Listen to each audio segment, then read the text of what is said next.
South India shopping మాల్లో block buster ఆషాఢం #1 kilo sale.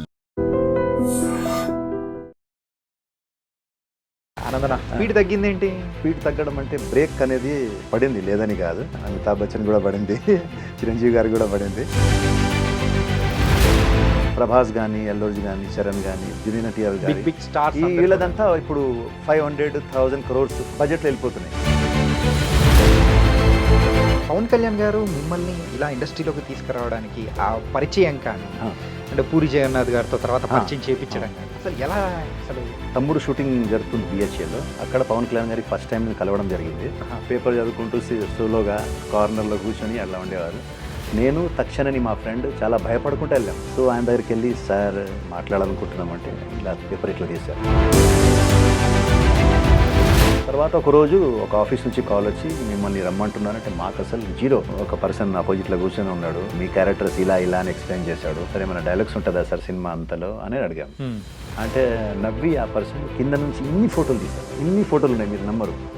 ఇన్ని ఫోటోలు తీసి బెంచ్ మీద పెట్టాడు. కానీ ఇన్ని ఫొటోస్ నుంచి మీ ఇద్దరిని నేను ఎందుకు పిలవడం జరిగింది అన్నాడు.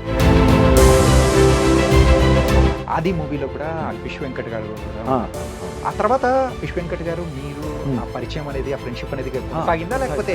విశ్వ వెంకట్ చాలా బిజీ, నాకు చాలా క్లోజ్ ఫ్రెండ్, నాకు చాలా దగ్గర.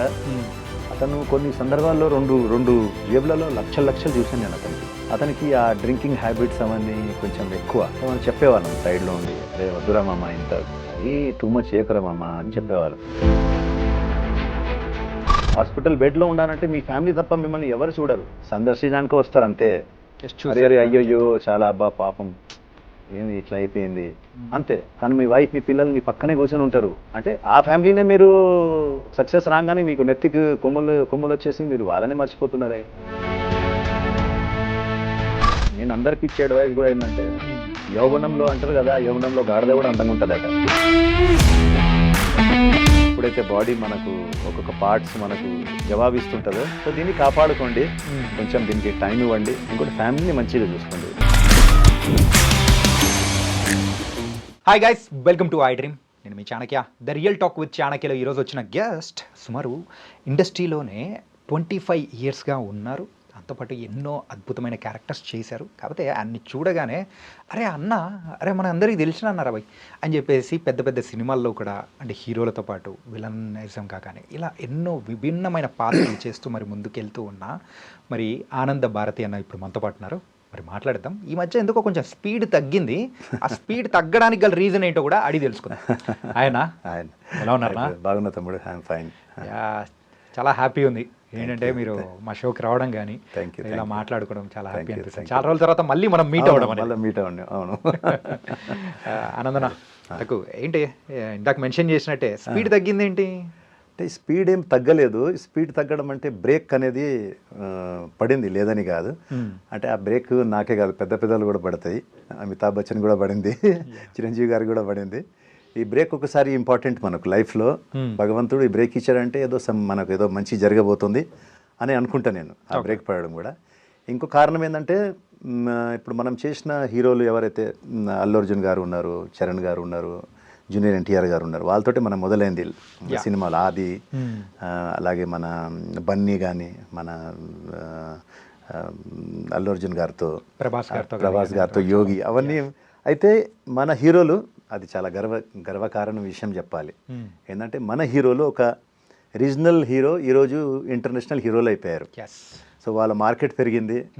వాళ్ళు తెలుగు అనే ఇండస్ట్రీ నుంచి బయటికి వెళ్ళి ఇంటర్నేషనల్గా ఇప్పుడు వాళ్ళ గుర్తింపు పొందారు. అంటే వాళ్ళకి అంత క్రేజ్ వచ్చింది. సో ఆటోమేటిక్లీ ఏమైపోయిందంటే, దాని కారణంగా స్పాన్ వాళ్ళది పెరిగింది. స్పాన్ పెరగడం వల్ల ఏమైందంటే, ఇప్పుడు మా లాంటి ఆర్టిస్టులకు వాళ్ళ సినిమాలో చోటు లేకుండా అయిపోయింది. పాన్ ఇండియా అయ్యే వరకు ఏమైందంటే, కొందరిని తమిళ్ నుంచి, కొందరిని మలయాళం నుంచి, హిందీ నుంచి, అలా అంటే ప్రతి స్టేట్ని కవర్ చేయాలి కదా అని డైరెక్టర్స్ ఏం చేస్తున్నారంటే, అక్కడక్కడ నుంచి కొందరిని పిక్ చేసుకొని మా క్యారెక్టర్ ఇప్పుడు తమిళ్ కానీ మలయాళంలో కానీ మంచి యాక్టర్స్, పెద్ద యాక్టర్స్ వాళ్ళంతా చేస్తున్నారు. సో దాని కారణంగా మాది బ్రేక్ పడిందని మీరు చెప్పినట్టు మీకు అట్లా అనిపిస్తుంది. అంటే బ్రేక్ ఏం కాదు, బ్రేక్ ఇస్ స్లో అయిందని మీరు చెప్పేది కరెక్ట్, మీరు చెప్పింది కరెక్ట్. ఎందుకంటే అప్పుడు వీళ్ళతోటి సినిమాలు చేసేవాడిని కాబట్టి కంటిన్యూస్గా రిలీజింగ్లో ఉండేది, బ్యాక్ టు బ్యాక్. ఇప్పుడు పవన్ కళ్యాణ్ గారు కాగానే అల్లు అర్జున్ కాగానే మన ప్రభాస్, ఇలా మేము కనపడే వాళ్ళము క్యారెక్టర్స్లో. ఇప్పుడు ఏమైపోయిందంటే వాళ్ళ సినిమాలు కూడా 1.5 to 3 years పడుతుంది. ప్లస్ మనం పాన్ ఇండియా కాబట్టి మాకు దాంట్లో కొంచెం అవకాశాలు తగ్గినాయి.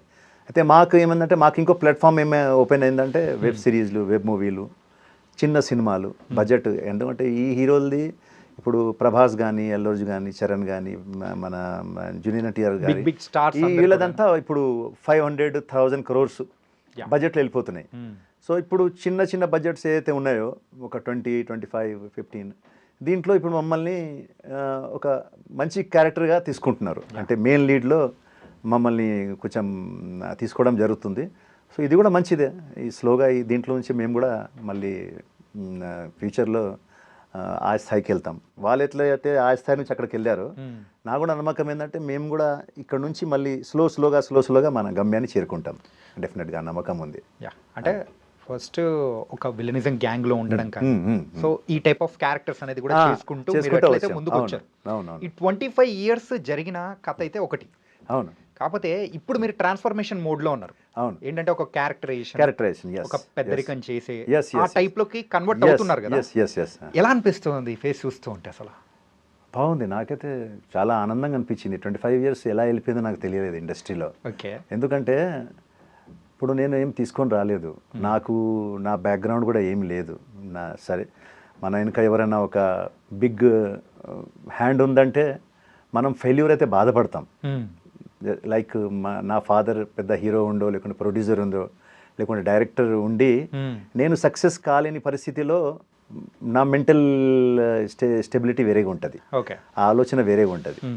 మీరు జీరో వచ్చినప్పుడు అక్కడ నుంచి రూపాయి వచ్చినా మీకు బాధ ఉండదు, మీరు అచీవ్మెంట్గానే ఫీల్ అవుతారు. సిటీకి వచ్చినప్పుడు రూపాయి తీసుకొని రాలేదు. అలాంటి 25 years ఇండస్ట్రీలో నేను ఏదైతే సాధించానో అది నాకు ప్లస్సే. నేను ఎక్కడ పోగొట్టుకోలేదు. జీరో ఉండడం పోగొట్టుకుంటాడు, మైనస్లోనే వెళ్తుంది తప్ప జీరో నుంచి నేనేం పోగొట్టుకోలేదు ఏం లేదు. జీరోగా వచ్చాను, అక్కడ నుంచి నేను మ్యారేజ్ అవ్వడం, నా పిల్లలు మంచి స్కూల్స్లో చదవడం, నేను ఒక మంచి లైఫ్ గడపడము. అంటే లైఫ్ ఇన్ సెన్స్ అన్ని కారు బంగ్లాలు 10 ఉన్నాయని కాదు. నేను నాకు ఒక ఫ్లాట్ ఉంది, సొంత ఫ్లాట్ ఉంది, నాకు ఒక కారు ఉంది, నా మంచి ఫ్యామిలీ ఉంది, నాకు 2 పిల్లలు ఉన్నారు, వాళ్ళు మంచి ఎడ్యుకేషన్, వాళ్ళు చదువుతున్నారు. నాకు మా వైఫ్తో ఉన్న బ్యూటిఫుల్ రిలేషన్ ఉంది.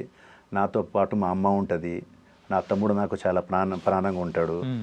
ఇంకేం కావాలి? ఇంకా మనకు అంటే ఓన్లీ డబ్బులే కాదు కదా, ఇవన్నీ కూడా మనకు సంతోషాన్ని ఇస్తుంది, మన ఆనందాన్ని ఇస్తుంది. సో ఇవన్నీ నాకు ఉన్నాయి భగవంతుడి దయ వల్ల. సో నేను ఇప్పుడు కూడా ఈ ఇండస్ట్రీలో 25 years నేను ఏదో పోగొట్టుకున్నాను, లేకుంటే నాకు ఇంకా నేను ఏ స్థాయికి వెళ్ళాలి, ఆ స్థాయికి వెళ్ళలేదు అని ఎప్పుడు ఫీల్ కాలే. ఎందుకంటే నేను జీరో నుంచి వచ్చాను కాబట్టి నాకు 1, 2, 3, 4 ఏం దొరికినా నాకు అది ప్లస్ కిందికి వస్తుంది. సో నేను ఐఎమ్ వెరీ మచ్ హ్యాపీ. ఏ దొరికినా కూడా నేను ఫుల్ ఎంజాయ్గా చేస్తాను, ఎక్కడో నవ్వుకుంటా, మంచిగా అంతతో సరదాగా ఉండి. షూటింగ్స్ ఉన్న టైంలో ఏ కొత్త ఆర్టిస్ట్ ఉన్నా, వాడు ఈరోజు వచ్చినా, వాడు నిన్నటి నుంచి ఉన్నా, ఎన్నో సంవత్సరాల నుంచి వాళ్ళందరితో కలిసిపోతా, వాళ్ళందరితో సరదాగా ఉంటా, ఎంజాయ్ చేస్తా. ఆ ఒక మూమెంట్ని నా మూమెంట్ని నేను ఎంజాయ్ చేయాలనుకుంటా అంతే. దాని వెనుక మళ్ళీ ఇది కావాలి అది కావాలని ఉండదు, ఏమొచ్చినా దాంట్లో సంతోషంగా ఉంటా. అదే మీరు ఇండస్ట్రీకి రావడానికి ద ఫస్ట్ మూవీ బద్రి. అంటే పవన్ కళ్యాణ్ గారు మిమ్మల్ని ఇలా ఇండస్ట్రీలోకి తీసుకురావడానికి ఆ పరిచయం కానీ, అంటే పూరి జగన్నాథ్ గారితో తర్వాత పరిచయం చేయించడం కానీ, మీరు అక్కడి నుంచి మీ జర్నీ అనేది మొదలు పెట్టడం అసలు ఎలా? అసలు అంటే పవన్ కళ్యాణ్ గారు నా దగ్గర అంటే తమ్ముడు షూటింగ్ జరుగుతుంది BHAలో, అక్కడ పవన్ కళ్యాణ్ గారికి ఫస్ట్ టైం నేను కలవడం జరిగింది. ఆయన కూడా అసలు ఆ టైంలో చాలా రిజర్వ్గా ఉండేవాళ్ళు. ఇప్పుడు రిజర్వ్గా ఉంటారు, అప్పుడు ఇంకా రిజర్వ్గా ఉండేవాళ్ళు. పేపర్ చదువుకుంటూ సోలోగా కార్నర్లో కూర్చొని అట్లా ఉండేవారు. నేను తక్షణని మా ఫ్రెండ్ చాలా భయపడుకుంటూ వెళ్ళాం. అంటే కొంచెం భయం ఉంటుంది, రెస్పాన్స్ ఎలా వస్తుందని చెప్పేసి. సో ఆయన దగ్గరికి వెళ్ళి, సార్ మీతో మాట్లాడాలనుకుంటున్నామంటే ఇలా పేపర్ ఇట్లా తీశారు, ఎవరు మీరు అన్నాడు. సార్ నా పేరు ఆనంద్ సార్, ఇతని పేరు తక్షణ అని చెప్పాను. ఓకే ఓకే ఓకే అని తర్వాత మీరేం చేశారు ఇంతకు ముందు అని అడిగారు. అంటే మేము అడగడం ఏంటంటే సార్ మాకు ఏదైనా మంచి నెక్స్ట్ కొంచెం ఎంకరేజ్మెంట్ ఇవ్వండి సార్, మీలాంటి హీరోస్ చెయ్యి మా మీద ఉంటే బాగుంటుంది సార్, ఎందుకంటే మాకు ఎవరు లేరు బ్యాక్ సపోర్ట్గా అని చెప్పా. మీరేం చేశారని అడిగాడు. అయితే అప్పటికి మేము మా ఒక చిన్న అచీవ్మెంట్ ఏముందంటే మేమిద్దరము ఇక్కడ ఇమ్రాన్ ఖాన్ అని చాలా పెద్ద కొరియోగ్రాఫర్ ఉండేవారు, ఆయన ఫ్యాషన్ కొరియోగ్రాఫర్. అయితే ఆల్రెడీ మోడల్ మేము ఇద్దరం, ప్లస్ మంచి మంచి హోటల్స్లో స్టార్ హోటల్స్లో అక్కడిక్కడ మేము షోస్ ఇస్తున్నాం, ప్లస్ అవి పేపర్స్లో పడుతున్నాయి ఫొటోస్ అవన్నీ. సో పవన్ కళ్యాణ్ గారికి ఇమ్రాన్ ఖాన్ అంటే తెలుసు, is a very famous fashion photographer, fashion choreographer ఇక్కడ హైదరాబాద్లో. ప్లస్ అతను ఒక మోడలింగ్ ఇన్స్టిట్యూట్ రన్ చేస్తాడు, దాని నుంచి చాలామంది మోడల్స్ మన హైదరాబాద్లో చేస్తున్నారని ఆయనకు తెలుసు, ఆ నాలెడ్జ్ ఆయనకు ఉంది, అన్ని నాలెడ్జ్ ఉంటుంది ఆయన దగ్గర. ఎక్కువ బుక్స్ చదువుతారు, పేపర్ అవన్నీ చదువుతారు కాబట్టి ఆ నాలెడ్జ్ అంతా ఆయనకు బాగా ఉంటుంది, ఆధ్యాత్మికంగా అన్నీ కూడా ఆయనకు బాగా నాలెడ్జ్ ఉంది. సో అది చూడంగానే ఆయన ఓహోహో అక్కడ చేశారా మీరు అని అడిగారు, ఇప్పుడు చేస్తున్నారని అడిగాడు. సార్ చేస్తున్నానని అన్నాను. అతను ఇంకో ఫ్రెండ్ తక్షణ అతను పొట్టి శ్రీరాములు కాలేజ్లో అతను నాటకాలు అవన్నీ కూడా చేస్తున్నాడు. సో అతను కూడా అది కూడా ఆయనకు బాగా ఇంట్రెస్ట్, అన్ని నాలెడ్జ్ ఉంది కాబట్టి సో అతనికి వీళ్ళని నేను పుష్ చేయొచ్చు అనుకున్నాడు. అంటే ఆయన కూడా ఒకటి కొంచెం దొరికింది, వీళ్ళకు కొంచెం మీడియా పరంగా దీని పరంగా నాలెడ్జ్ ఉంది కాబట్టి పుష్ చేయొచ్చు అని. ఆయన ఏం చేశారంటే మీ ఫొటోస్ 2 ఇవ్వండి, రేపు మీ రెజ్యూమ్ ఏదైతే మీరు చేశారో అది ఇవ్వండి అన్నారు. నెక్స్ట్ డే మేము వెళ్ళి ఫొటోస్ ఇవ్వడము, మేము ఏదైతే చేసామో మోడలింగ్లో అవన్నీ ఇచ్చాము. 2-3 months అయింది, ఇంకా మాకు ఎలాంటి రెస్పాన్స్ లేదు.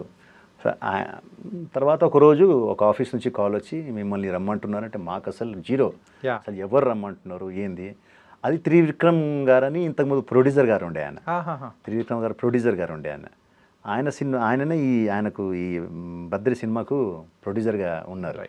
సో త్రివిక్రమ్ గారు ఆఫీస్ నుంచి కాల్ చేస్తుంటే మాకేం అర్థం కాలే. సరే ఏదైతే మేము ఆ అడ్రస్ని పట్టుకొని వెళ్ళాము. అక్కడికి వెళ్ళిన తర్వాత ఆఫీస్ బాయ్ వచ్చాడు, పైకి తీసుకెళ్ళాడు. ఒక పర్సన్ ఆపోజిట్లో కూర్చొని ఉన్నాడు, మీకు మీ క్యారెక్టర్స్ ఇలా ఇలా అని ఎక్స్ప్లెయిన్ చేశాడు. ఆ క్యారెక్టర్ అంటే చెప్పిన వాళ్ళు ఎవరు? అదే చెప్తున్నా, వినండి. చాలాసార్లు చెప్పాను మీకు వేరే ఇంటర్వ్యూస్లో కూడా. ఇలా ఇలా మీరు ప్రకాష్ రాజ్ గారితో ఉంటారు, ఇలా కోర్టులో ఉంటారు, కోట్ ప్యాంట్ వేసుకుని ఉంటారు, ఆయనకు హెంచ్ మ్యాన్స్ లాగా అని అన్నారు. సార్ అది మామూలుగా ఆర్టిస్ట్కి ఉంటుందిగా సార్, ఏమైనా డైలాగ్స్ ఉన్నాయా సార్ అని అడిగాం ఇద్దరం. సార్ ఏమైనా డైలాగ్స్ ఉంటుందా సార్ సినిమా అంతలో అని అడిగాం. అంటే నవ్వి ఆ పర్సన్ కింద నుంచి ఇన్ని ఫోటోలు తీశాడు, ఇన్ని ఫోటోలు ఉన్నాయి మీరు నమ్మరు, ఇన్ని ఫోటోలు తీసి బెంచ్ మీద పెట్టాడు. పెట్టేసి ఇన్ని ఫోటోలలో మీరు నాకు సార్ నేను ఎవరో మీకు తెలుసా అన్నాడు. సార్ తెలియదు సార్ అన్న. మీరు నాకు ఎవరో తెలియదు, కానీ ఇన్ని ఫొటోస్ నుంచి మీ ఇద్దరిని నేను ఎందుకు పిలవడం జరిగింది అన్నాడు. సార్ అది కూడా తెలియదు సార్ అన్న. పవన్ కళ్యాణ్ గారు మిమ్మల్ని ఇద్దరిని ఈ సినిమాలో పెట్టుకోమని చెప్పారు అన్నాడు. షాక్ ఇద్దరం ఒకరికొకరు చూసుకున్నాం. Sir thank you sir. Sir ఆయన ఇప్పుడు సార్ మీరు అంటే నేనే ఈ సినిమా డైరెక్టర్, నా పేరు పూరి జగన్నాథ్ అన్నారు. అప్పుడు ఇంకా మాకు ఇంకా షాక్. ఇంకా దాని తర్వాత అసలు ఇంకా ఏం మాట్లాడలే. సార్ మీరు ఏమి ఇచ్చినా మేము చేస్తాం సార్, అలాగే అదొక ఆర్టిస్ట్గా ఏదైనా ఉంటుంది అంటే ఇది మన జర్నీ స్టార్ట్ అయింది, ఇప్పుడు చాలా చేయాల్సి ఉంది, మనము ముందు చేద్దాం అన్నారు. దాని తర్వాత ఇంకా మేము అంతా కిందికి వెళ్ళి కొలతలు అవన్నీ ఇవ్వడం అవన్నీ జరిగింది.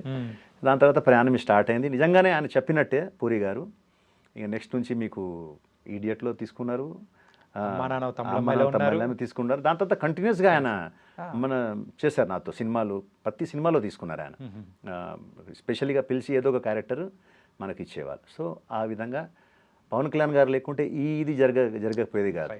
సరే ఇది చేసామని దీని తర్వాత మేము తిరగడం మొదలుపెట్టాం, కొంచెం రికగ్నిషన్ వచ్చింది కదా అని. ఇంకా ఆది ఓపెనింగ్ అయింది రామారెడ్డి స్టూడియోలో, అక్కడికి వెళ్ళడం, అక్కడ కలవడము, అక్కడ ఫొటోస్ ఇవ్వడము, వినాయక్ గారికి నచ్చడము. ఆయన ఆది సినిమాలో మమ్మల్ని జూనియర్ ఎన్టీఆర్ గారి అన్నల్లాగా తీసుకోవడము, అది మంచి క్యారెక్టర్స్, మేము జైల్లో ఉంటాము. సో ఇలా సినిమా ప్రయాణం మొదలైంది. ఇక అక్కడ నుంచి ఇంకా అందరితో పెద్ద పెద్ద డైరెక్టర్స్ అందరితో చేసాము. రాజమౌళి గారితో చేశాను 3-4 సినిమాలు. సో ఆ అదృష్టం అయితే మాకుంది. ఇప్పుడు ఉన్న ఆర్టిస్ట్కు ఆ అదృష్టం ఉంటుందో లేదో తెలియదు. ఎందుకంటే రాజమౌళి గారు ఇప్పుడు సినిమాలు మనోళ్ళు చేయాలంటే నాకు తెలిసిన వరకు ఇట్స్ వెరీ హార్డ్. రైట్. మాలాంటి యాక్టర్స్ అంటే ఇంకా పెద్ద యాక్టర్స్ గురించి నేను మాట్లాడలేను, కానీ మనలాంటి కొంచెం ఉన్న యాక్టర్స్కి ఇప్పుడు రాజమౌళి గారి సినిమా చేయడం చాలా కష్టం ఉంటుంది. ఆయన రోజు రోజుకి బౌండరీస్ దాటేస్తున్నారు ఆయన. ఇప్పుడు నెక్స్ట్ రాజమౌళి గారు మహేష్ బాబు సినిమా కూడా నాకు తెలిసిన వరకు it's not a pan India, నాకు తెలిసిన హాలీవుడ్ మూవీ అని చెప్పచ్చు. అంతే బ్రో, అంతే, అది హాలీవుడ్ మూవీ కాబట్టి ఇంకా అవకాశాలు మనలోకి చాలా తక్కువ ఉంటాయి అనిపిస్తుంది నాకు. కానీ ఒక విషయంలో మీరు మాత్రం లక్కీ తెలుసా, ఏంటంటే ఇప్పుడు ప్రజెంట్ ఇండస్ట్రీలో ద టాప్ మోస్ట్ డైరెక్టర్స్ అందరితో మ్యాక్సిమం వర్క్ చేశారు. అవునవును. కానీ అది వింటూ ఉన్నా కానీ వావ్ అనిపించేస్తుంది. అదే నేను చెప్పాను కదా మీకు, నాకు ఎలాంటి ఫిల్మ్ ఇండస్ట్రీలో ఉన్నందుకు నేను గర్వపడతా. ఎందుకంటే నాకు చాలా ఇండస్ట్రీ చాలా ఇచ్చింది నాకు. Film industry given me so much ఇచ్చింది నాకు. నేను ఇప్పుడు నాకు అది రాలేదు ఇది రాలేదు బాధపడడం, అదే యాక్చువల్గా అలా బాధపడితే నిజంగా నేను రాంగ్ అవుతా.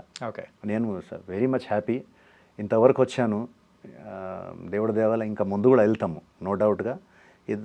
ఎందుకంటే టైం అనేది ఒకటి మనకు ఏం చెప్పి రాదు, చెప్పకుండానే అన్ని ఇచ్చేస్తూ ఉంటుంది సమయం. మనం కష్టపడుతూ ఉండాలి. సో కష్టపడుతున్నాం, డెఫినెట్గా మంచి అవకాశాలు ముందు ఉన్నాయి మనకు. అది అన్నా, ఇది మీరు ఇందాక చెప్పారు ఆది మూవీలో కూడా గ్యాంగ్ మొత్తం ఉన్నారు, ఒక 4-5 మెంబర్స్ ఉన్న వాళ్ళందరూ కూడా ఉన్నారు. అందులో ఫిష్ వెంకట్ గారు కూడా ఉన్నారు. ఆ తర్వాత ఫిష్ వెంకట్ గారు మీరు ఆ పరిచయం అనేది, ఆ ఫ్రెండ్షిప్ అనేది కొనసాగిందా లేకపోతే? లేదు, కొనసాగింది. ఇప్పటికీ ఉంది. ఇప్పటికీ ఫిష్ వెంకట్ నాకు not only friend, is like my brother, plus ఒక ఫ్యామిలీగా మేమంతా. ఓకే, ఫిష్ వెంకట్ నేను ఎస్పెషల్గా మేము చాలా దగ్గరగా ఉండేవాళ్ళం. అయితే మనోడు ఒక సక్సెస్ ఒక రేంజ్లో చూశాడు. నేను అతని పక్కన ప్రతి ఒక్క మూమెంట్లో ఉన్నాను. అది తర్వాత అతనికి మంచి పేరు వచ్చింది. కందిరిగా నుంచి ఇంకా బాగా పేరు వచ్చింది. వచ్చిన తర్వాత చాలా బిజీ అయ్యాడు మనోడు, చాలా బిజీ అయ్యాడు. చాలా ఇంకా ఆ టైంలో ఫిష్ వెంకట్ 3-4 సినిమాలు చేసే రోజులు ఉన్నాయి. రోజుకు డైలీ మెయింటైన్ చేసుకుంటూ అటు ఇటు నేను చూశాను, ఆ మూమెంట్ చూశాను అతనిది. అండ్ ఇప్పుడు ప్రెసెంట్ హెల్త్ కండిషన్ చాలా అంటే కొన్ని మన మీదనే ఉంటుంది బ్రదర్. అది ఇప్పుడు నేను మీకు ఎంత చెప్పినా మీరు వినే మూడ్లో లేకుంటే మనం చెప్పలేం. ఒకసారి 2 సార్లు చెప్తాము. ఓకే, అతనికి ఆ డ్రింకింగ్ హ్యాబిట్స్ అవన్నీ కొంచెం ఎక్కువ. సో మనం చెప్పేవాళ్ళం సైడ్లో ఉండి, అరే వద్దురా మామ, ఇంత మరీ టూ మచ్ చేయకురా మామ అని చెప్పేవాళ్ళం. ఏం కాదురా బాయ్, ఏమవుతుంది అని చెప్పేవాడు. అలా ఆ సక్సెస్తో మళ్ళీ డబ్బులు కూడా బాగున్నాయి, డబ్బులు ఎక్కువ వస్తున్నాయి, సర్కిల్ పెరిగింది. ఆ సర్కిల్ కూడా ఎలా పెరిగిందంటే ఓన్లీ మన హైదరాబాద్ దాకానే కాదు, అతనికి టైం దొరికిందంటే వెళ్ళిపోతాడు బండి తీసుకొని వైజాగ్, విజయనగరం, కొత్తగూడెం అని. అసలు టోటల్గా పెద్ద సర్కిల్ ఉంటుంది. ఓకే, ఎక్కడికి వెళ్ళాడంటే ఇంకా అయిపోయా, ఇంకా ఒక 3-4 రోజులు ఉండాడంటే ఇంకా ఖాళీ లేదు, ఇంకా టోటల్ డ్రింకింగే. డ్రింకింగ్ అంటే ఇక దానికి మెల్లమెల్లగా బానిస అయిపోయాడు టోటల్గా. ఇక అదేమైపోయిందంటే ఒక టైం రాగానే హెల్త్కి షుగర్ అటాక్ అవ్వడము, దాని తర్వాత స్లోగా టోటల్గా డెటరియేట్ అయింది బాడీ. ఇప్పుడు ఉన్న పొజిషన్లో ఎలా ఉందన్నా అంటే కిడ్నీ పెట్టాలంటే బాడీ సహకరించాలి. మళ్ళీ ఆ బాడీ సహకరిస్తుందా లేదా తెలియదు. డోనార్స్ రావాలి. ఆ డోనార్స్ ఎవరు వస్తారు, ఎవరిస్తారు అనే మూమెంట్లో ఉంది. ఇప్పుడు కలుస్తున్నా, హాస్పిటల్స్ చేంజ్ అవుతున్నాయి. మొన్నటిదాకా ఇక్కడ మియాపూర్ దగ్గర హాస్పిటల్ ఉండేది ఫస్ట్, దాని తర్వాత మళ్ళీ బోడుపల్లి అక్కడికి వెళ్ళాడు. మళ్ళీ అక్కడ నుంచి ఇప్పటికి ఇక్కడికే వచ్చాడు. మినిస్టర్ గారు ఎవరు ఆయనకు తెలిసిన హాస్పిటలే అండ్ వాళ్ళ చుట్టాలదే. సో ఫ్రీగా ట్రీట్మెంట్ చేస్తా అని ఇక్కడ చెప్పారు, మళ్ళీ ఇక్కడ తెచ్చి పెట్టారు. కానీ పొజిషన్ మాత్రం క్రిటికల్గానే ఉంది. ఎందుకంటే అన్లెస్ అంటే డాక్టర్స్ ఏమన్నారంటే అది చేంజ్ చేస్తే కానీ ఏం చేయలేమన్నారు. అది చేంజ్ చేయాలంటే ఇప్పుడు ఎవరికో డోనార్స్ రావాలి. డోనార్స్ అంటే అంత ఈజీగా దొరకరు. కొన్ని ఫ్యామిలీకి ఇద్దామంటే ఫ్యామిలీ వాళ్ళు ఏమంటున్నారంటే, వాళ్ళ పాపతో మనం మాట్లాడితే అంకుల్ మాది సెట్ కావట్లేదు అంటుంది ఆమె. ఆయనకేమో పాజిటివ్ అట, వీళ్ళదేమో వేరే బ్లడ్ గ్రూప్స్ ఉన్నాయట. సో ఇప్పుడు ముందు ఎవడు వస్తాడు, ఇచ్చేవాడు ఎవడు? ఒకళ్ళు ఇవ్వాలన్నా ఒక డబ్బులు, ఇప్పుడు కిడ్నీస్ అంత ఈజీగా 40-50 lakhs ఖర్చు అవుతుంది. కాదన్నా, అంటే మీరు అన్నట్టు ఫిష్ వెంకటన్నకి చాలా పెద్ద సర్కిల్, అవును. విజయవాడ, వైజాగ్ టైం దొరికినప్పుడల్లా ఆడ దోస్తుల్ని మీట్ అవ్వడం కానీ అట్లా అన్నీ చేశారు. కాదే ఇలాంటి సందర్భంలో కూడా అంటే అన్న అలా పొజిషన్లో ఉండడం కానీ ఆర్థిక సహాయం కోసం కానీ ఇలా చూస్తుంటే ఎంతో బాధేసింది అన్న. అదే అంటున్నాను. అంటే ఏదైనా కూడా మన మీద ఉంటుంది బ్రదర్. భగవంతుడు మనకు అన్నీ ఇస్తాడు. మీరు దాన్ని ఎలా కాపాడుకుంటారనేది మీ మీద ఉంటుంది. ఓకే, హెల్త్, మనీ, ఫ్యామిలీ అన్నీ మీకు ప్రొవైడ్ చేస్తాడు. బట్ ద థింగ్ ఈజ్ మీరు అవి ఎంతవరకు కాపాడగలుగుతారు, దాన్ని ఎంతవరకు మీరు మెయింటైన్ చేయగలుగుతారు అనేది ముఖ్యం. ఆయనకు అన్నీ ఇచ్చాడు, ఫ్యామిలీ ఇచ్చాడు, ఇద్దరు కొడుకు కూతురు, మంచి ఆరోగ్యాన్ని ఇచ్చాడు. ఆది టైంలో మంచి మంచి బాడీ. ఆది టైంలో మేమంతా నన్ను ఒక్కొక్క సైడ్ ఇది సైడ్ పెట్టి ఇట్లా లేపేవాడు భుజంతో. అంత గట్టి మనిషి. ఆ టైంలో అంత గట్టిగా ఉన్నాడు. ఇప్పుడు చూడండి, ఇప్పుడు అదే మనిషి అసలు నడవాలి, ఇంక 2 అడుగులు వేయాలంటే కష్టం. సో అది చేసుకున్నది అతనే, దానికి ఎవరు కారకులు గారు. స్వయంగా ఈజ్ ద ఓన్లీ కారకుడు దానికి. సరేనా, మేము ఇప్పుడు మిమ్మల్ని ఒక స్ట్రైట్ క్వశ్చన్ అడుగుతాను. కథ మీరు ఏమనుకోవద్దు. ఇండస్ట్రీ మీకు ఏమి ఇచ్చింది అసలు? ఏంటంటే 25 సంవత్సరాల ఈ ప్రయాణం అనేది కూడా ఒకసారి అబ్జర్వ్ చేసుకుంటే, సో ఒక ఫైనాన్షియల్ వైజ్ కానీ లేకపోతే ఫేమ్ వైజ్ కానీ ఎవ్రీథింగ్ అని చూసుకుంటుంటే ఎన్నో ఇచ్చింది. ఓకే, కాకపోతే మీకు పర్సనల్గా మీరు చెప్పండి, మీరు తీసుకున్న జాగ్రత్తలు కానీ లేకపోతే ఇండస్ట్రీ మీకు ఏమి ఇచ్చిందని మీరు అంటే దానికి ఆన్సర్ ఏం చెప్తారు? నేను అంటాను, ఇండస్ట్రీ నాకు ఏమి ఇవ్వలేదు అని చెప్తాను. అన్నీ ఇచ్చింది నాకు ఇండస్ట్రీలో వచ్చిన తర్వాతనే నాకు దేవుడి మీద భక్తి పెరిగింది. మీరు అనుకోవచ్చు ఎలా భక్తి పెరిగిందని. ఫస్ట్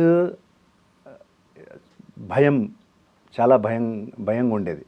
ఏం భయం అంటే రేపు ఏం జరగబోతుందో, రేపు షూటింగ్ లేకుంటే నా పరిస్థితి ఏంది, నా పిల్లల భవిష్యత్తు ఏంది, మా వైఫ్ నేను ఎట్లా చూసుకోవాలి, మా పిల్లల్ని ఎట్లా చూసుకోవాలి, ఫ్యామిలీని ఎట్లా చూసుకోవాలి అని ఒక భయం నాకు ఉండేది. ఆ భయంతో నాకు భక్తి వచ్చింది. ఆ భక్తి ముదిరి ఎలా అయిపోయిందంటే ఇప్పుడు నా భయాన్ని పోగొట్టేసింది అది. ఇదేంటి చాలా డిఫరెంట్గా ఉంది అసలు. అదే భయంతో భక్తి వచ్చింది. భక్తి ఉన్నప్పుడు భయాన్ని పోగొట్టింది. ఆ భక్తి ముదిరిపోయి. ఓకే, అంటే ఇప్పుడు నేను టోటల్గా ఎలా ఉన్నానంటే నాకు అసలు టెన్షన్స్ లేవు. నేను ఏది కూడా నా మీద వేసుకోను. ఆ భగవంతుడు ఉన్నాడు, ఎందుకు ఏదైనా ఇన్ని రోజులు 25 years నన్ను చూసుకున్నాడు, ఇంకా ముందు చూడడా? నాకంతా బాగానే ఇస్తున్నాడుగా. నాకు మంచి ఫ్యామిలీని ఇచ్చాడు, నాకు మంచి పిల్లలు ఇచ్చాడు, మంచి సర్కిల్, ఫ్రెండ్ సర్కిల్. ఇంకా ఏం కావాలి నాకు? ఇంకా అంటే కోట్లు ఉంటేనే సరిపోదుగా. ఇప్పుడు మన కోట్లు ఉండి ఇవన్నీ లేదంటే వేస్ట్ కదా లైఫ్. ఎంతమంది దగ్గర డబ్బులు ఉన్నాయి, ఆరోగ్యం లేకుంటే ఎందుకు? ఆరోగ్యం లేనప్పుడు మీరు వేస్ట్. డబ్బులు ఏం చేస్తాం? దాని మీద పండుకుంటామా, తింటామా? తినడానికి మరి అది రోటీ, అదే మీకు అన్నం కావాలిగా. ప్లస్ రకరకాల వంటలు తినాలంటే మీరు మీ ఆరోగ్యం బాగుండాలి కదా ఫస్ట్. డబ్బులు సంపాదించే పిచ్చిలో ఇవన్నీ పోగొట్టేస్తున్నారు. ఫ్యామిలీని పోగొట్టేస్తున్నారు. బయట ఇల్లీగల్ అఫేర్స్ అని. నీకు సక్సెస్ వచ్చిందని నువ్వు రోజు రెగ్యులర్గా సాయంత్రం అవగానే నువ్వు తాగడము, తినడము అంటే నీ బాడీని నువ్వు ఎలా యూజ్ చేసుకుంటున్నావు అంటే ఒక డస్ట్బిన్ లాగా యూజ్ చేసుకుంటున్నావు. నువ్వు దాన్ని ఇష్టం వచ్చినట్టు చేసిన తర్వాత ఒకరోజు నీ చేతికి వస్తుంది అది. అప్పుడు నీ పరిస్థితి ఏంది? సక్సెస్ ఎప్పుడైనా రావచ్చు. సక్సెస్కి ఏముంది? కొందరు 70-80 years సక్సెస్ అయిన వాళ్ళు కూడా ఉన్నారు. ఈరోజు ఒక ఆయన చనిపోయారు, 119 years అట. ఆయన world famous marathon runner, 119 years. అతను మ్యారథాన్ రన్నింగ్ స్టార్ట్ చేసింది 90 yearsలో అట. రైట్, 90 years నుంచి వితిన్ అటు 10 ఇటు 19 అంటే 29 yearsలో వ్యాప్తంగా అతను పేరు సంపాదించాడు. ఈరోజు అతను చనిపోయినందుకు మీడియా దగ్గర నుంచి అందరు బాధపడుతున్నారు. ఎందుకని? అతను ఆ ఏజ్లో కూడా సక్సెస్ వచ్చింది. ఇన్ఫాక్ట్ ఆయన ఎవరో నాకు తెలియదు, కానీ ఇట్లా మనం మాట్లాడుకుంటున్నామంటే అంతే కదా. అన్ని పేపర్స్లో, అన్ని న్యూస్లో అతని గురించి వచ్చింది. 90లో అతను మ్యారథాన్ మొదలు పెట్టాడట. వితిన్ 29 yearsలో ఆల్ ఓవర్ వరల్డ్లో ఎన్నో అవార్డ్స్ గెలిచి, ఎన్నో నేషనల్ అవార్డ్స్ గెలిచి ఆయన 119 yearsకి మొన్న యాక్సిడెంట్లో ఏదో బండి గుద్దేస్తే చనిపోయాట. కానీ అన్ని మీడియా మాట్లాడుకుంటుందే మంచితనం గురించి, అతను సాధించిన దాని గురించి మాట్లాడుకుంటా. అదే సక్సెస్కు ఏజ్ లేదు. కానీ మీరేం చేస్తున్నారు? మీకు త్వరలో సక్సెస్ వచ్చేస్తే త్వరలో మీ చేతిలో సక్సెస్ వచ్చే వరకు మీ రూట్ ఎక్కడికి వెళ్తుంది, మీరు ఏం చేస్తున్నారు, ఇష్టం వచ్చినట్టు బిహేవ్ చేస్తున్నారు, మీ బాడీని ఇష్టం వచ్చినట్టు మీరు తాగి ఇది చేసుకొని, ఏ ఫ్యామిలీ అయితే మీ ఆపదలో ఉంటుందో, మీకు ఆపద వచ్చినప్పుడు మీతో ఎవరు ఉండరు. ఇక్కడ గుర్తుపెట్టుకోండి, నేనే ఎవరైనా నాతోటి మీతోటి ఎవరైనా కానీ మీకు ఏదైనా హాస్పిటల్ బెడ్లో ఉన్నారంటే మీ ఫ్యామిలీ తప్ప మిమ్మల్ని ఎవరు చూడరు, సందర్శించడానికి వస్తారు అంతే. అరే అరే అయ్యయ్యో చాలా అబ్బా పాపం ఏంది ఇట్లా అయిపోయింది అంతే. వాళ్ళు వెళ్ళిపోయిన తర్వాత మళ్ళీ దాని తర్వాత మీ గురించి పట్టించుకోరు. కానీ మీ వైఫ్ మీ పిల్లలు మీ పక్కనే కూర్చొని ఉంటారు. వాళ్ళు మీ గురించి అసలు మా డాడీ ఎప్పుడు లేస్తాడా బెడ్ మీద నుంచి, పిల్లలు మీ వైఫ్ నా హస్బెండ్ ఎప్పుడు లేస్తాడా, క్షణం క్షణం మా భగవంతుడిని ప్రార్థిస్తూ ఉంటుంది మీ గురించి. అంటే ఆ ఫ్యామిలీనే మీరు సక్సెస్ రాగానే మీకు నెత్తికి కొమ్ములు వచ్చేసి మీరు వాళ్ళనే మర్చిపోతున్నారే. ఈ బాడీ ఏదైతే మీకు ఈ సక్సెస్ ఇచ్చిందో, అసలు పని చేయాలంటే ఈ బాడీయే కదా, అలాంటి మీ సక్సెస్ వచ్చిన ఈ బాడీని మీరు ఇష్టం వచ్చినట్టు వాడుతున్నారే, తాగుతున్నారు, తింటున్నారు, ఇష్టం వచ్చినట్టు చేస్తున్నారు. కానీ మీ దగ్గర నుంచి ఈ కైండ్ ఆఫ్ ఆన్సర్ ఇంత మెచ్యూర్డ్గా అయితే అసలు ఎక్స్పెక్ట్ చేయలేదు. నేను అదే చెప్పా, ఇది భక్తితోటే వచ్చింది. ఇది మాత్రం నాకైతే షాకింగ్, సర్ప్రైజింగ్. నిజంగా నాకు ఎప్పుడైతే ఈ భక్తి భావంలో వెళ్ళానో, భగవంతుడు ఇవన్నీ చదవడం మొదలుపెట్టాను, అవన్నీ చేసిన తర్వాత రీసెంట్లీగా అంటే నేను మందు ఇవన్నీ సిగరెట్స్ అవన్నీ ఎప్పుడో మానేసా. అంతకుముందు ఉండేది, ఒక 15 years బ్యాక్ నుంచి అన్నీ మానేసా. రీసెంట్లీగా కాణిపాకంకి వెళ్ళి నాన్ వెజ్ కూడా మానేసా నేను. ఒక 2 years బ్యాక్ వెళ్ళి టోటల్గా ఇంకా శాకాహారి, ఇంకా అంటే ఇంకా ఇవన్నీ కూడా పక్కన పెట్టేసి, ఏంటంటే మనం వెళ్తూ ఏదో గుడి కనిపిస్తుంది, మనం వెళ్ళాలనుకుంటాము, కానీ ఏదో నాన్ వెజ్ తినేసి ఉంటాము.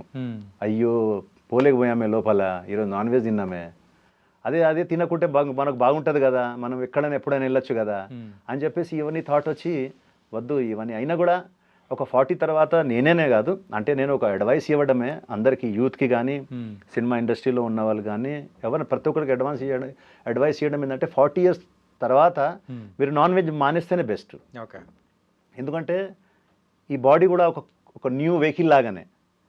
వెహికల్ 5 years మన కొత్త వెహికల్ కొన్న తర్వాత 5 years చూడండి, దానికి ఏం ప్రాబ్లమ్స్ రావు. ఆఫ్టర్ 5 years బ్రేక్ షూ పోవడము, టైర్ ఎరగడము, లైట్స్ పోవడము, అలా ఒక్కొక్కటి వెళ్తూ ఉంటుంది. ఆఫ్టర్ సర్టన్ టైమ్స్ సార్ దీనికి బోర్ పిస్టన్ వచ్చింది సార్ ఇంకా అంటారు కదా. ఈ బాడీ కూడా అంతే. 40 years దాకా ఎందుకు టైం ఇస్తున్నా అంటే భగవంతుడు ఒక గొప్ప బాడీ ఇచ్చాడు మనకు, చాలా గ్రేట్ బాడీ ఇచ్చాడు. అంటే ఇంత టెక్నికల్లీ ఇంత సాలిడ్ ఇన్వెన్షన్ నాకు తెలిసిన వరకు ప్రపంచంలో ఎవరు చేయలేడు, మనిషి అయితే చేయలేడు. ఇంత పగడ్బందీగా బాడీలో పార్ట్స్ అన్నీ ఎలా ఫిక్స్ చేశాడంటే భగవంతుడు గ్రేట్. చూడడానికి 2 కళ్ళు, ఒకటి పోయినా ఒకటి ఉంటుంది, వినడానికి కూడా మనకు ఒకటి పోయినా ఒకటి ఉంటుంది, తినడానికి ఒకటే ఇచ్చాడు తక్కువ తినమని.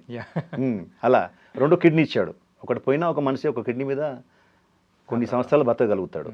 సో ఎవ్రీథింగ్ అంటే స్పెషల్గా ఇచ్చాడు. సో నా అడ్వైస్ ఏంటంటే ఒక 40 years తర్వాత ఎవరైనా కానీ ఇవన్నీ మానేస్తే బెటర్. నాన్ వెజ్ అనేది కొంచెం బాడీ ఆ మెషిన్ అప్పటికి ఫంక్షనింగ్ కొంచెం స్లో అయిపోతూ ఉంటుంది. సో దానికి బాడీని ఆ ఫుడ్ని అరిగడానికి దానికి takes lot of time, 24 hours 48 hours. Mutton అయితే 48 hours పడుతుందట. సో దాని కారణంగా దాని ఒక ఎఫెక్ట్ బాడీ ప్రత్యేక ఒక అవయవాల మీద పడుతుంది. సో అది మానేస్తే హెల్దీగా ఉంటారు. దాంతోపాటు రెగ్యులర్గా ఎవరైనా కానీ ఒక 1 hour మీరు దానికి మీ బాడీకి ఇవ్వండి. మీరు ఇన్కమింగ్ తీస్తున్నారు తప్ప అవుట్ గోయింగ్ ఇవ్వట్లేదు. ఇన్కమింగ్ వెళ్తుంది, అవుట్ గోయింగ్ ఏం లేదు. యోగానో, జిమ్మో, జాగింగో, ఏదో ఒకటి సంథింగ్, జుంబానో, సీక్రెట్ ఇదే అనమాట. ఇంకా అంతే. మార్నింగ్ కంపల్సరీ చేయాలి, జిమ్ చేయాల్సిందే. అది 1 hour మనం అవుట్డోర్లో ఉన్నా కూడా ఆ రూమ్లోనైనా చేసుకోవాలి. ఏదో ఒకటి 1 hour 40 minutes to 1 hour మనం ఏదో ఒకటి పుషప్స్ ఏదో ఒకటి ఉంటుంది కదా, మనకు తెలుసు కాబట్టి ఒక 1/2 hour 45 minutes పెద్ద విషయం కాదు. సో నేను అందరికి ఇచ్చే అడ్వైస్ కూడా ఏంటంటే దయచేసి మీకు యౌవనంలో అంటారు కదా, యౌవనంలో గాడిద కూడా అందంగా ఉంటుందట. కాబట్టి మీరు యౌవనంలో ఉన్నారు, ఈ 40 years లోపల ఎంత యౌవనంలోనే ఉంటారు, మీరు అందంగానే కనిపిస్తారు అందరికీ. కానీ ఒక ఏజ్ దాటిన తర్వాత ఎప్పుడైతే బాడీ మనకు ఒక్కొక్క పార్ట్స్ మనకు జవాబిస్తుంటుందో అప్పుడు మీకు Signaling ఇస్తుంటది, signal జాగ్రత్త ఇస్తుంటది. పడాలి, జాగ్రత్త పడాలి. జాగ్రత్త పడాలి. సో దీన్ని కాపాడుకోండి, Hmm. కొంచెం దీనికి టైం ఇవ్వండి, ఒక 1 అవర్. అలాగే ఫుడ్ హ్యాబిట్స్ కానీ అన్నిటి కూడా అది చూసుకోండి. ఇంకోటి ఫ్యామిలీని మంచిగా చూసుకోండి. అందరికీ అది మెయిన్ అన్న. నేను చెప్తున్నా అందరికి అదే చెప్పింది అంటే దయచేసి ఫ్యామిలీని మంచిగా చూసుకోండి. ఎందుకంటే మీ ఆపదలో వాళ్ళు తప్ప ఎవ్వరు రారు. అంటే అన్న మీరు ఇలా మాట్లాడుతున్నారు, సో కంప్లీట్గా మారిపోయారు. ఏంటంటే ఇంతకు మీరు ఏ ఏజ్లో ఇండస్ట్రీ నుంచి అంటే మొదలెట్టారు జర్నీ అనేది? 20 ఇయర్స్లోనే 20 years కే మొదలెట్టేశారు. 20 ఇయర్స్లో ఆ టైంలోనే కాదు. తక్కువ ఏజ్లో వచ్చాను. మీసాలు మీరు చూడండి, మీరు బద్రీలో చూస్తే అసలు Yeah. మీసాలు గడ్డాలు కూడా రాలే నాకు. అసలు చాలా ఈ ఫేస్ ఇప్పుడు గుర్తుపట్టారు మీరు, ఇంత లాంగ్ హెయిర్స్ విచిత్రంగా, అంటే నాకే విచిత్రంగా అనిపించేది చూస్తే. కానీ ఆ టైంలో సార్కి పూరి గారికి నచ్చింది. అంటే ఆ టైంలో లాంగ్ హెయిర్స్ ట్రెండ్స్ లేదు, ఎవరు పెద్దగా తిరిగేవాళ్ళు కాదు. మేమంతా ఆయనకు ఒక వింత కనిపించాం ఈ లాంగ్ హెయిర్స్ చూసే వరకు. అరే వీళ్ళను బ్యాక్ ఈవెన్ మన పవన్ కళ్యాణ్ గారు కూడా అంటే అందరిలో Different గా ఉన్నారు. డిఫరెంట్ ఉంటేనే కదా సినిమాలు పనిచేసేది. సో మేము కూడా ఆ ఒక హెయిర్ స్టైల్ని తీసుకొని కొన్ని రోజులు దాన్ని క్యాష్ చేసుకున్నాము. ఒక సర్టన్ టైం తర్వాత ఇంకా చాలు, ఇంకా ఇది దీని పని అయిపోయింది. ఇంకా మనకు అంత పేరు వచ్చింది. ఇప్పుడు మనం తీసేసినా కూడా మనకు క్యారెక్టర్స్ ఇస్తారు, ఏదో ఒకటి ఇస్తారు. అని అప్పుడు దెన్ యూ ఈవెన్ మీకు ఆదిలో చూసిన అయితే కూడా ఉంది నాకు, ఆ కట్టేసి ఉంటాం దాంట్లో. దాని తర్వాత మెల్లమెల్లగా స్లోగా ఇప్పుడు తీసేసాము, ఇంకా క్యారెక్టర్ చేస్తున్నాము. దేవుడి దేవాల వస్తుంది, బాగానే చేస్తున్నాను. ముందు కూడా బాగుంటుంది అనుకుంటున్నా.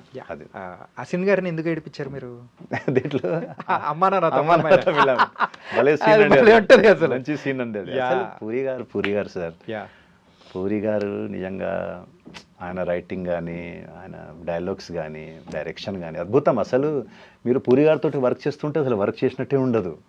అదే ఏదో మనం ఏదో సరదాగా పిక్నిక్ వచ్చినట్టు ఉంటుంది. ఇంకొకటి అక్కడ మీరు రవితేజ గారికి ఒక ఎలివేషన్ ఇస్తారు. ఏంటంటే ఇక్కడ సుబ్బరాజ్ గారు అండ్ గ్యాంగ్ అందరూ వాళ్ళు వచ్చేసి గుర్తెట్టుకోండి, ఒక్కడే వచ్చి 20 మంది అది బాగా పేలిందండి ఆ డైలాగ్. నాకు మీరు చెప్తున్నారు కదా, ఇట్లా కొన్ని వేల మంది చెప్పింటారు నాకు డైలాగ్ అది. అది కానీ ఇంకా పోకిరీలో కూడా ఆ డైలాగ్ ఉంది కదా, అరే ఇలాంటి దాన్ని మనం కూడా పెట్టుకోవచ్చురా అని.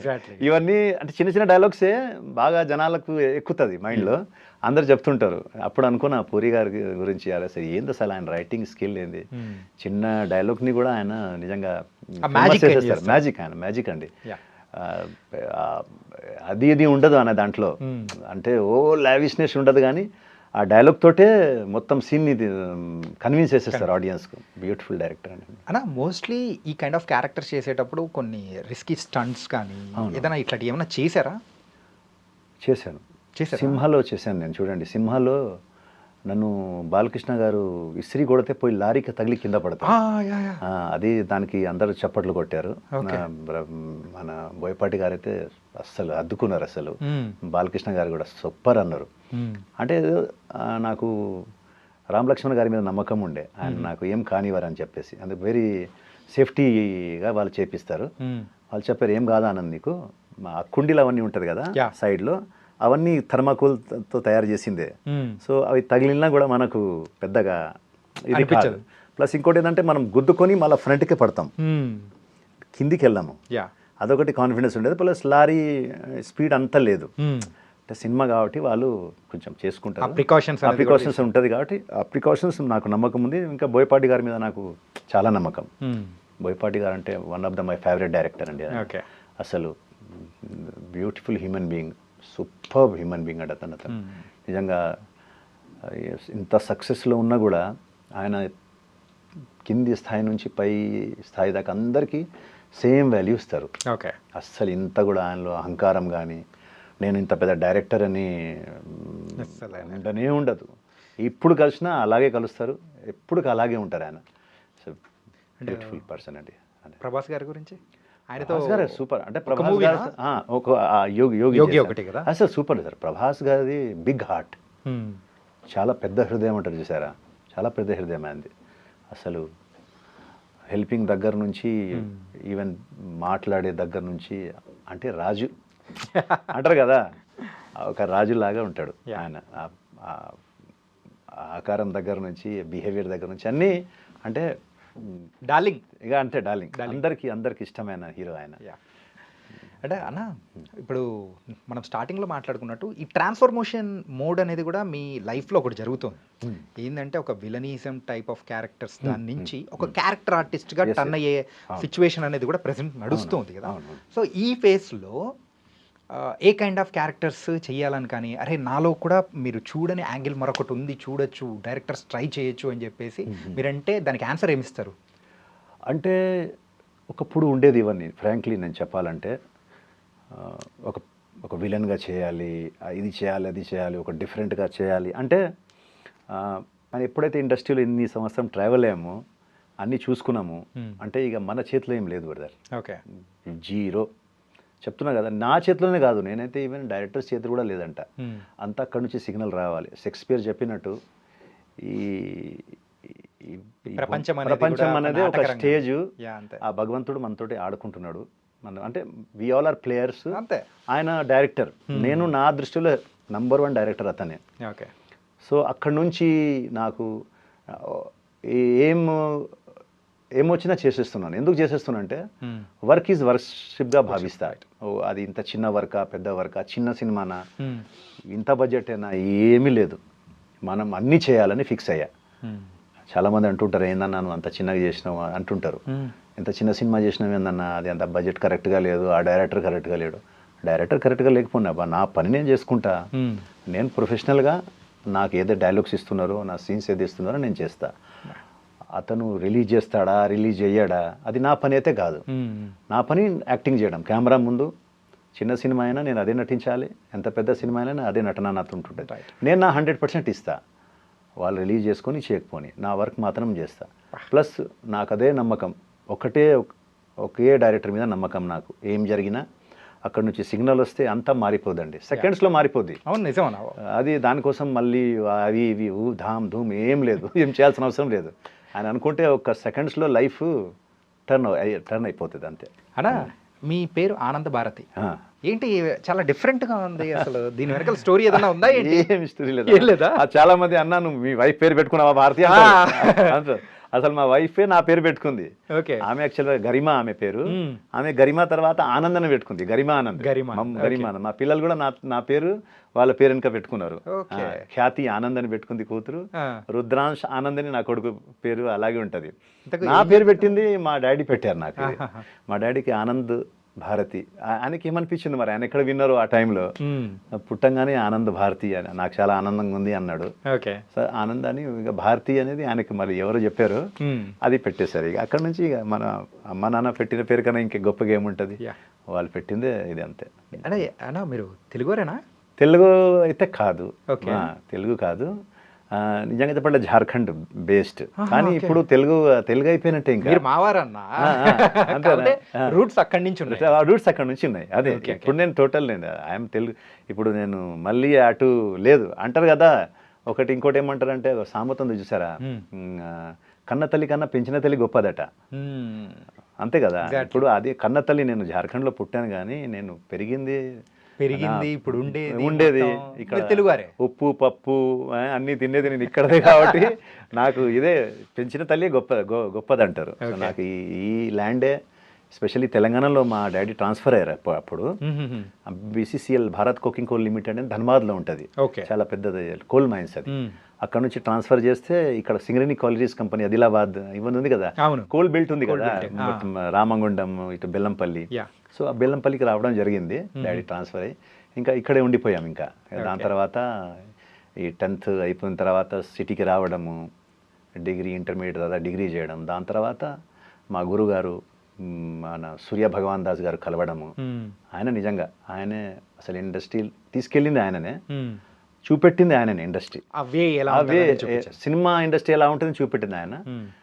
ఒక లైఫ్ ఇచ్చింది మన గాడ్ ఫాదర్గా, సినిమాకి పరిచయం చేపించింది మన పవన్ కళ్యాణ్ గారు. ఇక దాని తర్వాత అంటారు కదా, ఇప్పుడు క్లాస్లో అన్ని టీచర్స్ ఉంటారు, మ్యాథ్స్, ఇంగ్లీష్, సోషల్ స్టడీస్ అన్నీ.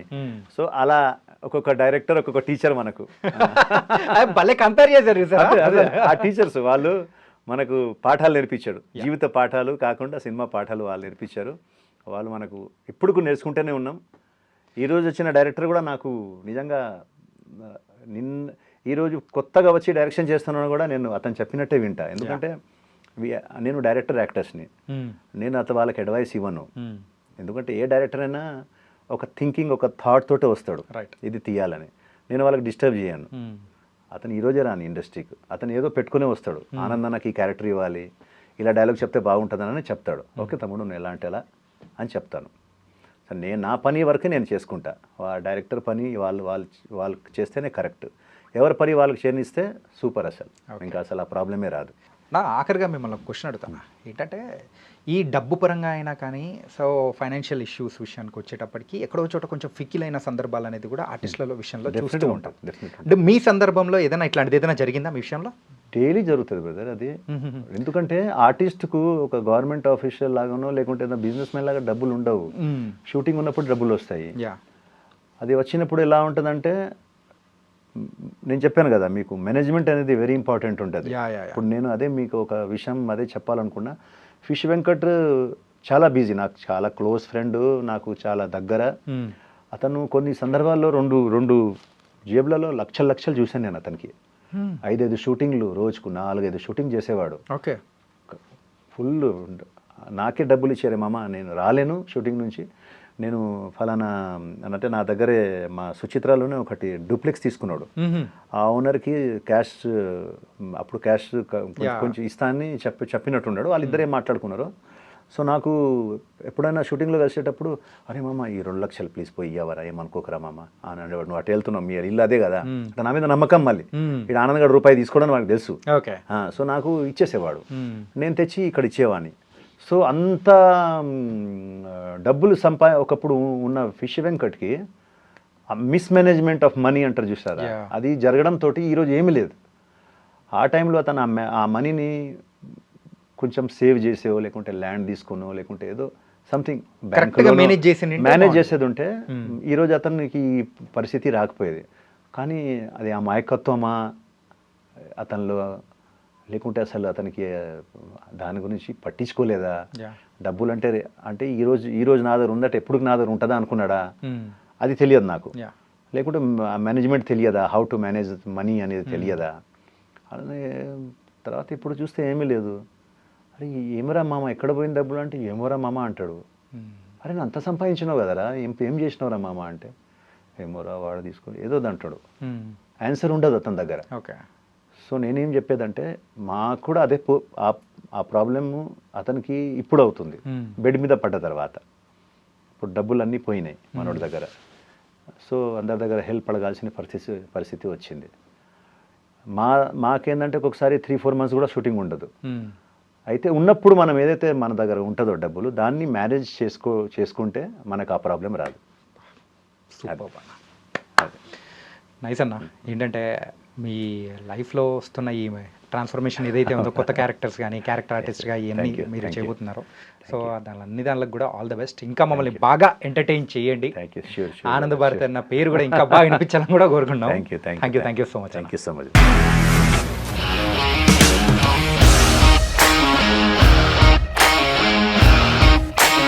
ఇండస్ట్రీలో కమిట్మెంట్ ఇష్యూస్ వస్తే నీకు కూడా వచ్చినట్టు? మార్నింగ్ తీసుకెళ్ళానంటే కొట్టి పడేస్తారు.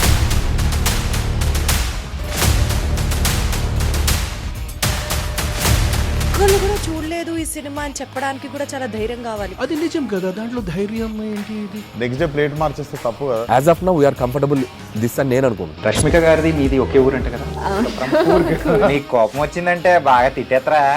తిట్టేద్దామండి. నిజంగా గేమ్ ని ఎలా చేంజ్ చేయగలిగారు? ఏపీఎస్ఎఫ్సి వాళ్ళకి 6 నెలల్లో నేను 6 లక్షలు కట్టా. బిజినెస్ చేయాలనుకుంటే it is as difficult as riding a tiger.